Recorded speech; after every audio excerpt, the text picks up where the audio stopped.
Hey Aries, how y'all doing? Welcome. We're going to be doing your October general reading here. So let's get right into your meditation, as always. Jellyfish, number one, jellyfish. So I saw the ocean, right? And I heard a song called Waves No Shores by James Blake. Waves No Shores by James Blake. I saw these waves, coming through it. I was really drawn to the saltwater aspect of the water. And then I saw this aspect of the Aries collective that was very sea-worn, right? If you think about those who traditionally have been out to sea for a long time, they're very sea-worn.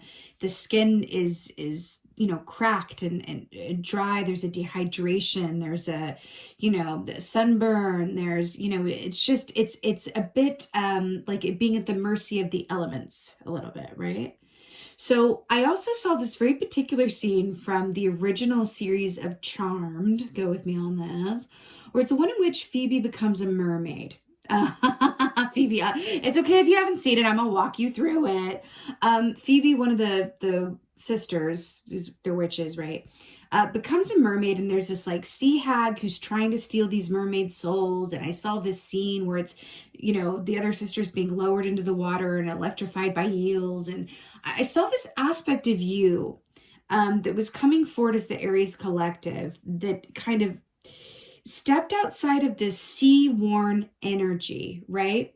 Because the mermaids are about escapism, right? Mermaid energy. I also saw Selkie from the Selkie myth, the sealskin.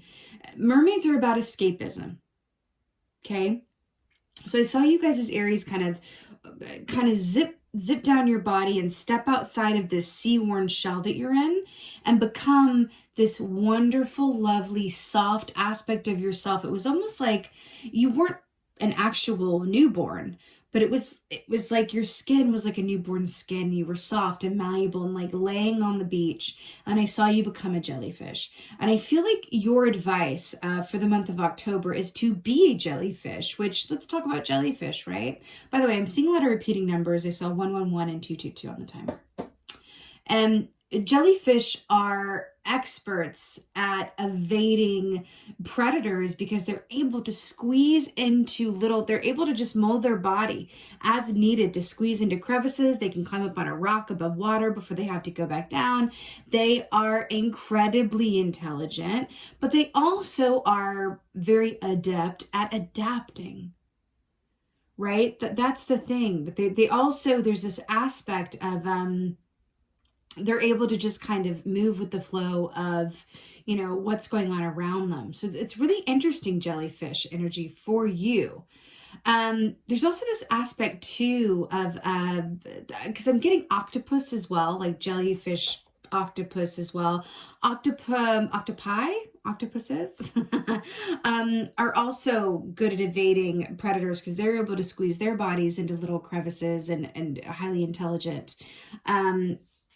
And I think I was channeling that energy as well. I feel like it's because I think it's actually octopus that's really highly intelligent. Jellyfish is really beautiful. It's really adaptable, but I have no idea about its intelligence. I feel like it's like a jellyfish octopus hybrid that I'm tapping into for you. But I feel like the point of it is really about how adaptable you are, how flexible you are. Are you able to kind of step outside of whatever's leaving you parched or weather worn or just not feeling really great? How far are you from your childhood self who operated from a place of I'll always have what I need. I'm going to love like I've never known hurt before. I'm free from the burden of, whatever responsibilities are tying me down. Where is that aspect within yourself? It's almost like a 6 of Cups. You're being asked to like embrace a 6 of Cups aspect of you. Okay. Like lightening it up, softening it up, changing it up, adapting, being flexible. Let's get your animal energy.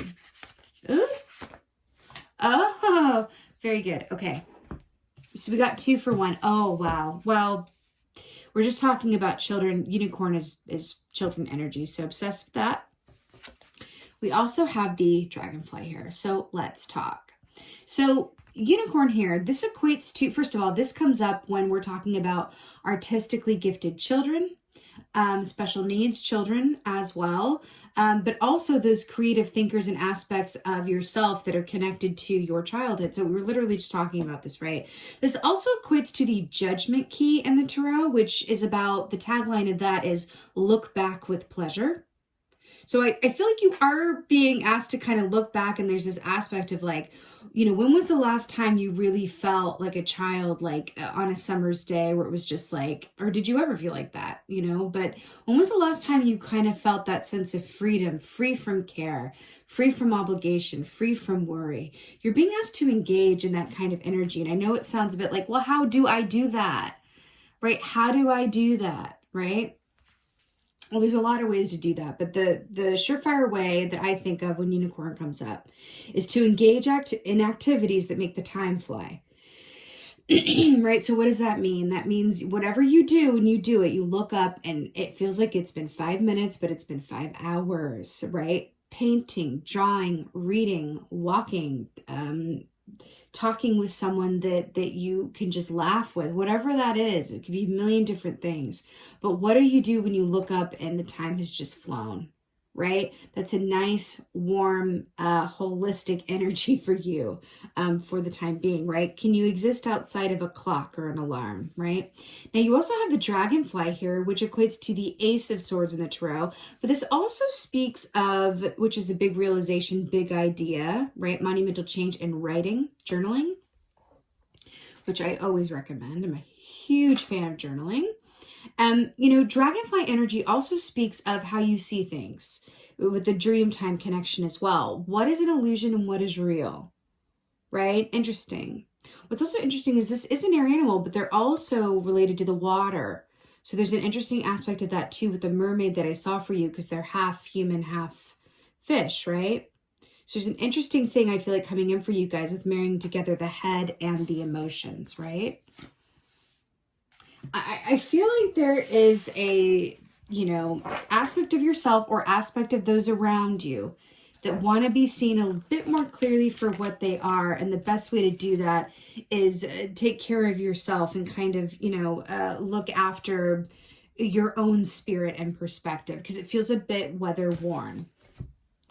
9 of Cups. I'm absolutely here for this. So 9 of Cups, beautiful water energy here. This is the wish fulfillment key, right? This is that wish is granted, but it can also speak of having a lot of something. This is the extremity key, right? This is going to the extremes, right? So it's interesting because we're talking about being out to sea and weather worn and, that kind of like intense energy. And then we have it here popping up for you. But what I'm really drawn to in this, how this is depicted here, is it feels like these trees have been pulled up from the roots and are being displaced. I feel like there's an aspect of your energy or your given circumstances in October, and it could be predating this as well because it's in your, first position here, where it feels like the ground has shifted beneath you. There has been some sort of big change. It could be internal that you're feeling, inner big change or tower moments, and or external for sure. But this is kind of like the ground is shifting beneath your feet. And there's this aspect where it just feels like a lot of something, an extreme amount of something, or something feels really, really intense with this 9 of Cups. But I do feel like this is rather auspicious because I also feel like there's an aspect of breaking yourself into different pieces, right? Can you kind of come together with yourself, right? And break it down into different aspects so that you're able to find more clarity within the situation or the given circumstances that you're in, right? Because it feels like the keyword here is clarity. And then I'm going back to that tagline of the unicorn with judgment, look back with pleasure, right? Something in that for you. Wow. And now we have the 3 of Pentacles. Wow. So 3 of Pentacles, again with this tree and the roots being above the earth. See that? So the 3 of Pentacles, traditionally speaking, again, that's beautiful earth energy. Pentacles were the realm of the physical things in our life, things that we can see, touch, feel. Money matters, home matters, our physical body, right? 3 of Pentacles is that artisan energy where it's the work that we do having long-lasting effects, or our mind being on something that that, is incredibly important and unique to you.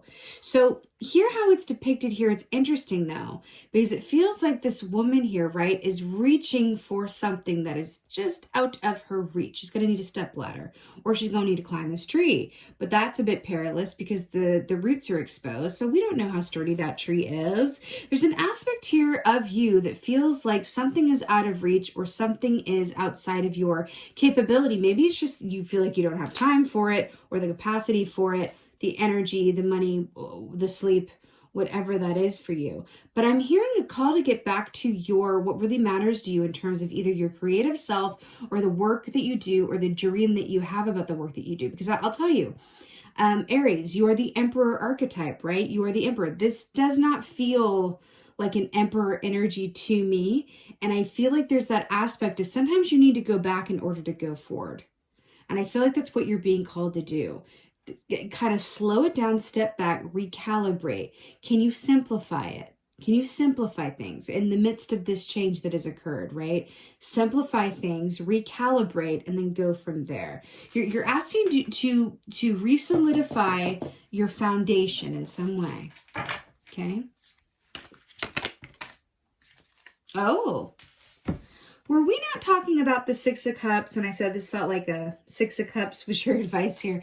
And then we have it in the third position here. So really nice. So Six of Cups, traditionally speaking, is that childhood aspect of yourself, right? That nostalgia, those memories. The reverse Six of Cups can be remembering things in a better or worse light than they actually occurred, clinging to the past, being unable to let go. It's interesting how it's depicted here. I love this autumnal-like vibe, though, going into autumn. So we have the Six of Cups. We have this lady looking at herself in the mirror. What have we been talking about with how you see things in a recalibration, to reconnecting to the self? I also feel like she's in a nightgown. I really feel like the key here is self-care, sleep, vortex time, doing things that make the time fly, really treating yourself like you would a child that you love very much. That is your advice. Jellyfish, octopus, treat yourself with care, adaptability, flexibility, enjoyment, right? Look back with pleasure. And then she's looking at this other aspect of herself. I feel like this is you, right? And remember when I said when weather worn, she clearly, has not had a haircut in quite some time. I feel like there's an aspect of that says like this is an extreme length of hair, right? There's something around you that just wants to be lovingly nurtured or edited at the moment, okay? Recalibrated, reconsidered. Okay. I do feel like there's an aspect of you that's longing for a different time or something to be different. Okay. There's an emphasis on the past here. All right, Nine of Cups. Ooh, very good. Okay. Wow. So we have Four of Cups on the bottom here, and we have a mermaid here. That feels about right. Okay. So Nine of Cups with the Knight of Cups, very nice. So traditionally, more water energy here, very emotional, right? Intuition. So Knight of Cups is connecting to work that you love to do. So we've been talking about that, right? But it's also an aspect of yourself. Like the Knight of Cups is kind of that archetype of he doesn't, he's late a lot because he doesn't exactly keep an eye on the time. He kind of exists a lot within his own heart and imagination. He's the dreamer knight. Right? And this is with the, Nine of Cups. I feel like you're being asked to engage in some of that energy within for yourself. I'm hearing, can you court yourself? Can you take yourself on a series of solo dates? Like this really feels like you are being encouraged to show yourself some real self-love and TLC. Okay? Really feels like that. I'm also drawn to the fact that, he's on a white horse. We have this unicorn, which, is a white horse with a horn on it. No, it's more than that, but you know what I mean. Like similar images here. I feel like there's an aspect of there is help around you. There's a good friend or family or partner unit that I feel like is also being indicated by this Knight of Cups influence that is absolutely there to help you and help you converge these four parts into one like solid thought or, foundational place. There is help or guidance or advice around you. It could definitely be helpful at this time. So I'm hearing to really nurture yourself, but also, ask for help when and as it's needed. Even if it's you're asking your, for example, like your boss to just kind of, you need to leave early on Fridays now in order to make more time for yourself, so that when you get the kids from school, you have that time to work on your passion project or take a nap or whatever that is. Can you adapt and be flexible and think creatively around getting your own needs met, and self-care is what I'm getting, okay? So we have the high priest here. So this is hierophant. This is beautiful Taurus energy here, right? So this is about everything being exactly as it's meant to be, things needing to be a certain way. So what I'm getting with this, it's interesting. Remember I said that this was an aspect of yourself that fell outside of what you desire. It's just out of reach, or there's something that you're not quite, able to glean onto. I'm hearing with this, because whenever the hierophant comes up for me, it's a lovely indicator that everything is exactly as it's meant to be, despite all appearances or all evidence to the contrary. Everything is, I find the hierophant, traditionally this can be about marriage or the patriarchy or a hierarchical system, or it's very Martin Luther posting the treatise on the door of the Catholic Church. It's very much that energy as well. But it's for me, this is a personal indicator that says, you good. Don't worry about it.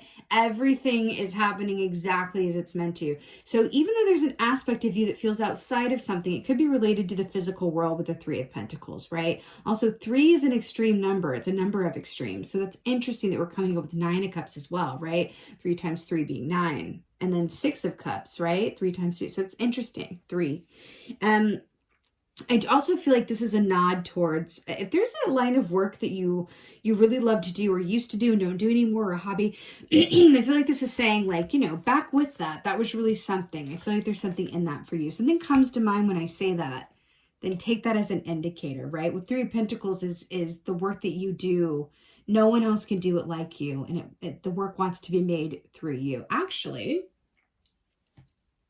I'm channeling a book. It's a book by Elizabeth Gilbert. I hope I can remember the exact title. I feel like it's Big Magic. Big Magic by Elizabeth Gilbert. That is your book. It really feels like, if you feel called to check that out. She says something about, like, the work wants to be made, it wants to be made through you. And I feel like it's oh, I'm so happy to see that. It feels like really apt for you guys right now, even if the work is kind of engaging with your, a core self in terms of returning to a sense of balance and, on the other side of regeneration and perspective and health and well-being, overall well-being. I am so happy to see this. So this is the star, and it's interesting because this is about health and well-being as well. So beautiful Aquarius energy here, right? So the star speaks of divine hope, faith. I'm telling you, things are all good. It's all good. It's just about, sitting with this time and these moments that come in October that feel like they are related to big change within and or around you. Maybe feeling like the ground is shifted underneath your feet. Like, why are my roots above the ground? They're supposed to be underneath the ground. What's going on? How to get those roots in there? But just trusting that everything is as it's meant to be. And if you have more questions than answers, then live in those questions, because that is how it's meant to be right now, right? Also, with the dragonfly, journal. I can't say it enough. There's another book that's coming to me called Writing Down Your Soul by Janet Connor. Okay, so you got some books on your reading list from Lady Crow. You got Big Magic by Elizabeth Gilbert and Writing Down Your Soul by Janet Connor. Okay, I feel like those are going to be really beautiful for you to work with the given energy at play for the month, right?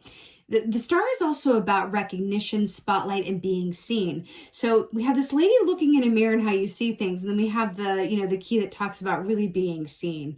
So I feel like there's an aspect of the better that you are able to see yourself, the better you are able to see others, right? And how you see other people is actually more of a reflection of how you see yourself.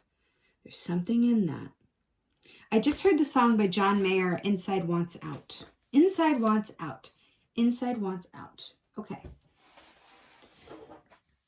Books and music. Work it out, Aries.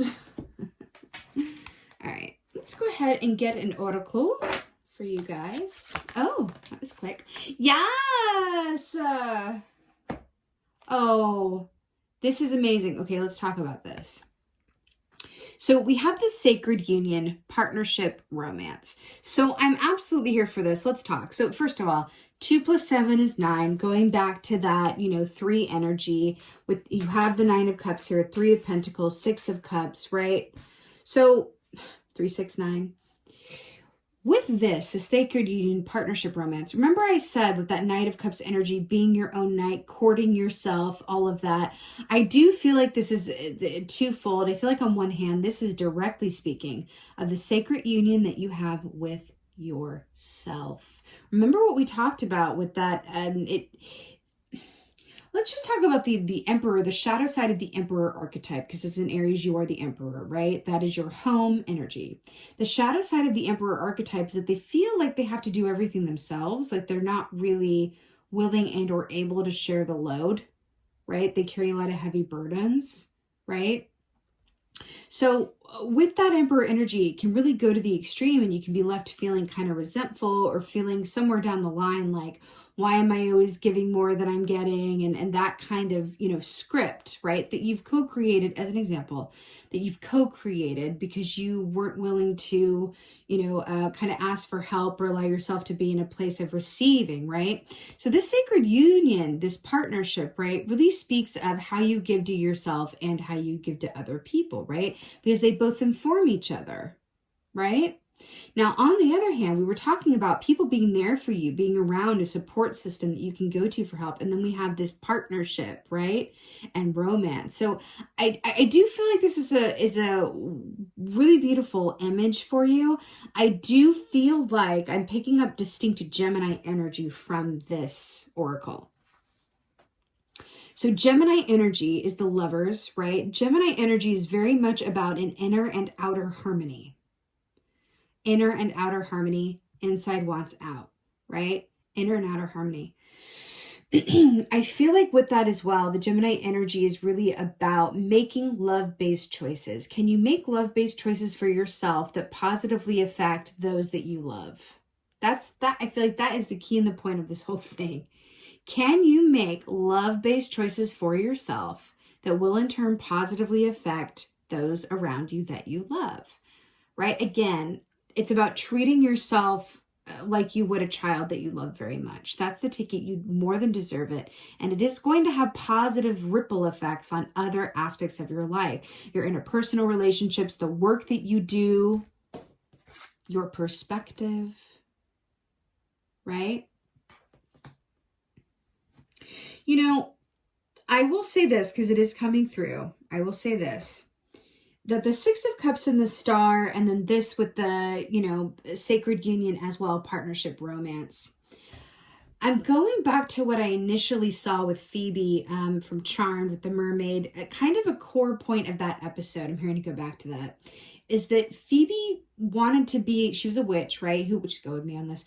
She was a witch who wanted to be a mermaid. She was turned into a mermaid. She wanted to stay that way so that her heart could just remain icy cold and not feel pain, because she was going through a divorce with her. I know this sounds insane. Going through a divorce with her demonic husband. And it was her way of escaping the pain of that loss of relationship, right? So that's coming through for you here. There could be some heart pain or pain associated with the past, the loss of a relationship of some kind, right? Romantic, friendship, family. It could be a shift in dynamic within a relationship that has meant a lot to you.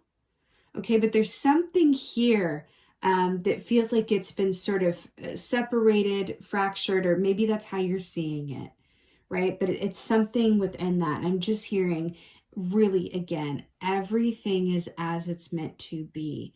Look back with pleasure. Treat yourself with that TLC, right? Oftentimes when we are in a place where we're like, I don't have what I want, or I feel just outside of that, whether that's a romantic relationship or, time for ourselves or work that we truly love that's more of a career than a job, oftentimes the key that what we're looking for outside of ourselves, if we find a way, and that's the trick in the tea, right?